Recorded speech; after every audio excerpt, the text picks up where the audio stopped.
Okay, omega. Omega 3 and omega 6. Omega ni adalah minyak di mana kita letak dia untuk blood vessel lah. Dia mengembangkan blood vessel. Okay, dia akan dilatekan blood vessel kita. Dia akan mengembangkan blood vessel kita. Okay, apabila blood vessel kita kembang, jadi pengaliran darah kita tinggi.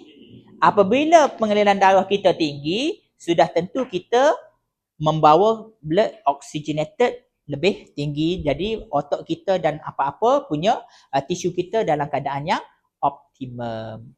Okey, macam tu. Dan omega 3 ni dia berkait pada otak. Sebab tu orang kata kalau nak cergah ke makan minyak ikan omega 3, omega 6. Betul tak? Okey, sebab apa? Sebabnya dia mengembang ataupun dia akan cantikkan kita punya blood vessel.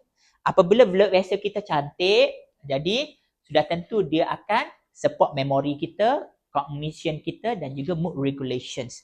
Okey, kesedaran kita dan juga memori kita. Sebab apa?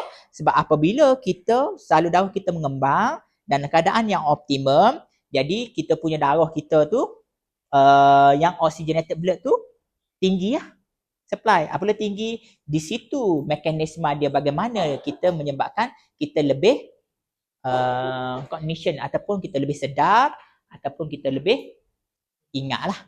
Okay? Macam tu. Faham? Okay, next. Rasa tak ada rasa. Last dah ni.